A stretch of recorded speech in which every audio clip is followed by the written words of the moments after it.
Our next question, we have to find the equation of the line which is perpendicular to this line and also passing through 1, 1.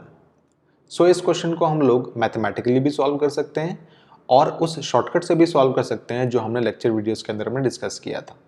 तो पहले देखिए हम इस सवाल को mathematically कैसे सॉल्व करेंगे by using concepts of class 11th। Okay, so आपके पास जो गिवन इक्वेशन ऑफ लाइन है, गिवन इक्वेशन है आपके पास वो है x माइनस में 2y is equals to 1।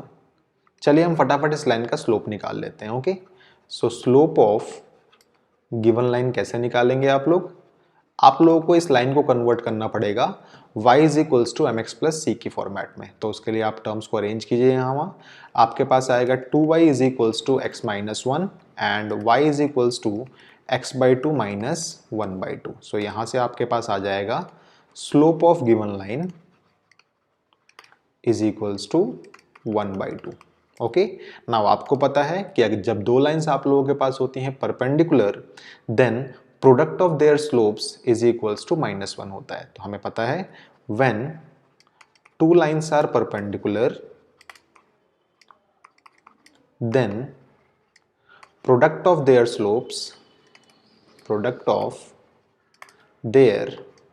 Slopes is -1। मान लीजिए जिस लाइन की आपको इक्वेशन निकालनी है उसका स्लोप m है। ओके, सो ये हो जाएगा m इंटू में 1 by two is equals to -1 which will gives you m is equals to -2। तो जो रिक्वायर्ड लाइन है हमारी उस लाइन का स्लोप -2 हमें ऑब्टेन हो रहा है। नाउ हमें पता है कि अगर हमें किसी भी लाइन की इक्वेशन निकालनी है जिसका हमें एक पॉइंट पता है और हमें अगर उसका स्लोप भी पता है तो उसकी इक्वेशन होती है y माइनस में y1 is equals to slope x minus में x1। ओके, सो पॉइंट्स है हमारे पास 1, 1, तो हम चलिए पुट कर देते हैं इनको। ये हो जाएगा y माइनस में 1 is equals to slope x minus में 1। तो आपके पास लाइन की इक्वेशन क्या ऑब्टेन होके आएगी, y minus 1 is equals to -2x plus 2। Then आप इसको अरेंज कीजिए यहाँ वहाँ, तो आप बोल सकते हैं y is equals to -2x plus 3, जो कि आप लोगों का ये डी ऑप्शन है। सो मैथमेटिकली तो आप लोग इस सवाल को ऐसे सॉल्व करेंगे। लेक्चर वीडियोस में शॉर्टकट में मैंने आपको बताया था कि अगर किसी लाइन की equation let suppose ax plus में by is equals to c है, देन जो भी लाइन इसके परपेंडिकुलर होगी उसकी इक्वेशन कैसे निकाली जाती है। तो मैंने बताया था आपको, आप लोगों को इन कोफिशिएंट्स को इंटरचेंज करना होता है, यानी कि यहाँ पे लाना होगा आपको b और यहाँ पे लाना होगा आपको a को।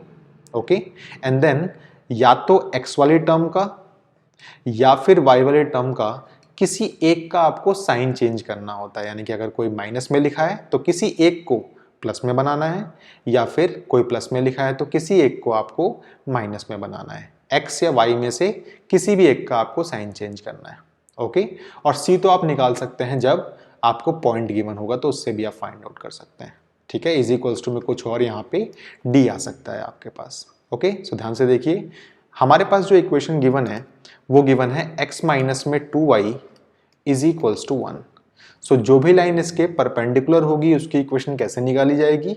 सो यहाँ पे तो 2 आना चाहिए, 2x आ जाना चाहिए, और यहाँ पे सिंपली 1 आना चाहिए। इज इक्वल्स टू में कुछ भी कांस्टेंट आपके पास हो सकता है, अभी हम उस पर ध्यान नहीं दे रहे। ओके, नाउ देखिए ध्यान से, किसी एक का साइन चेंज होना चाहिए। अगर आपका x पहले पॉजिटिव था तो ये हो सकता है माइनस, इसका साइन आपको चेंज नहीं करना, या फिर अगर आपका x को आपका साइन पॉजिटिव रहने देना है तो आपको y के साइन को चेंज करना पड़ेगा, तो ये हो जाएगा प्लस में। अब देखिए कौन कौन सी इक्वेशंस इस टाइप में लिखी हुई हैं, तो ध्यान से देखिए। पहले में तो आपके पास कोफिशिएंट्स चेंज ही नहीं हो रहे, तो ये तो आंसर आपका नहीं हो सकता। बी ऑप्शन में भी कोफिशिएंट्स नहीं है, तो आपका ये भी आंसर नहीं हो सकता।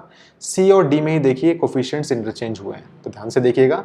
इसको आप बोल सकते हैं क्या ऐसे, 2x minus y is equals to let's say -3, and ये इक्वेशन है आपके पास 2x plus y is equals to 3। देखते हैं कहाँ पे आपके पास किसी एक का साइन चेंज हुआ है। ध्यान से देखिएगा, यहाँ पे x का साइन पहले पॉजिटिव था, अभी भी पॉजिटिव है, और y का साइन नेगेटिव था, अभी भी नेगेटिव है। इसका मतलब ये इसका आंसर नहीं हो सकता। यहाँ देखिए, यहाँ पे पहले x का साइन था पॉजिटिव, अभी भी पॉजिटिव है, लेकिन y का साइन था नेगेटिव बट ये बन गया पॉजिटिव। और यहाँ पे देखिए कोफिशिएंट्स भी आपके पास इंटरचेंज हो रहे हैं, तो यही एक ऑप्शन बचता है हमारा।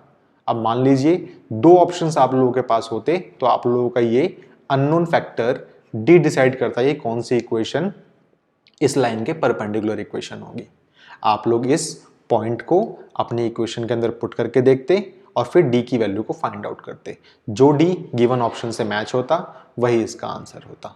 ओके, सो आई होप आप लोगों को समझ में आ गया होगा। नहीं भी आया तो आप लोग एक काम कर सकते हैं, लेक्चर वीडियोस में जहां मैं आप लोगों को स्ट्रेट लाइंस वाला चैप्टर पढ़ा रहा हूं, वहां पे आप लोग इनकी कंडीशंस को देख सकते हैं कि कब आपकी लाइंस परपेंडिकुलर होती हैं और कब आपकी लाइंस पैरेलल होती हैं। मैंने वहां पे डिटेल्ड तरीके से सब कुछ समझाया हुआ है। ओके।